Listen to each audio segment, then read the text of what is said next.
When NBA 2K11 released, basketball video games were changed forever. EA dropped the ball hard with Elite 11, and from there 2K was the undisputed king. The writing had been on the wall for years at that point. Ever since the first NBA 2K dropped in 1999, it was obvious that Visual Concepts had a fantastic grasp of replicating and simulating the NBA, but that didn't stop EA from releasing gems. The two companies competed hard, and NBA Live was still a great game heading into the mid-2000s. It wasn't until the game jumped to the next generation of consoles, the Xbox 360 and PlayStation 3, that things got messy for Live. While 2K focused more on realism, Live focused more on being easy to pick up and play, even if that made the game more arcade feeling. That's how EA had always approached their console release sports games. But when jumping to the next gen, EA simply couldn't keep up. NBA Live 06 was terrible on next-gen hardware, yet the game was actually quite good on the older generation. A familiar tale if you followed the development of Madden titles over the years or any EA sports game. 07 was more of the same, and while 08 and 09 were better, the game was a far cry from its former glory days.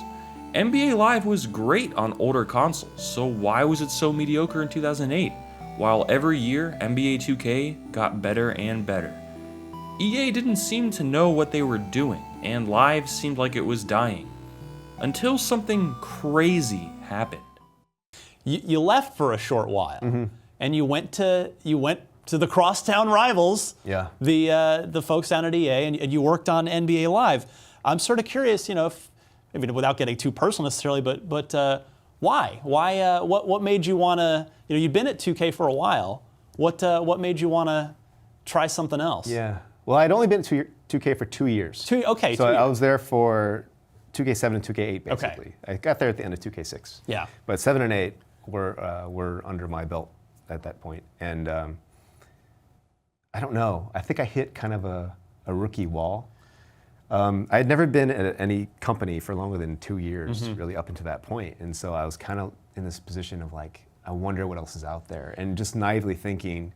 Actually, here's my twisted thinking. Do it. Twisted thinking was, I was looking at where NBA Live was, and I felt like they were behind us in a lot of ways, and I was like, but also like I was looking at my own team and like, there's some things that I wish we would do differently, or wish we could be different in some ways, and so 2K8 for me was kind of a tougher year, because 7 was exciting for me. I was, there's a lot of things that I was really excited that we were doing, and then 2K8 was a little more of a struggle, and I was like, my twisted thinking was, if I could go to EA and I could shore up gameplay, then maybe there'd be like this really heated rivalry between 2K and Live again, and then it would push the basketball genre forward. Mike Wang, a 2K developer at the time, left the company to help EA develop NBA Live 10. And that was the difference. Compared to Live 09, NBA Live 10 was a massive step forward, and the game brought the franchise back to its roots. Live 10 was not just a great game, but it was also the last time an NBA Live game would ever be considered great. NBA Live 09 was not exactly good. You could run up and down the court with Shaq and dunk every possession.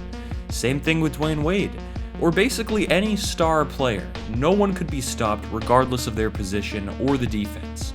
Obviously, gameplay needed work, and that's exactly what Wang wanted to focus on. The result was the best playing NBA Live in years. Player animations were vastly improved. The game flowed smoothly. Defense was a huge focus during development. No longer could you hold sprint and dunk every possession. Now there was a new difficulty setting that actually made playing the CPU challenging. In this game, you'll get stripped of the ball constantly if you drive carelessly. Constant passing leads to tipped balls or turnovers, and good defenders will lock you up. That made a huge difference to the replayability of the game, and really helped Live's reputation at the time. The game felt like a true competitor to 2K, and it was about time. This is what 2K players had wanted for a long time. Competition, another option. Shooting had been tweaked. Now every single shot, whether it was a layup or a jump shot, was assigned to one button. The shot was controlled by moving the left stick and using or not using the sprint button. For some reason, in NBA Live 09, shooting wasn't timing based, but Wang fixed that in Live 10. Now, like 2K and older live titles, you had to hold the shoot button and release it at the top of a player's jump for the best release. The new controls allowed you to attempt some cool shots, such as bank shots, by fading back and holding the stick in the opposite direction of the hoop. Post-play was also improved after being a mess in previous live titles. This was a new era of the NBA, and big men were starting to become less important on offense.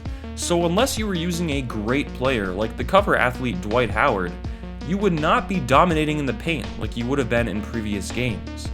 Passing was really impressive for a game from 2009.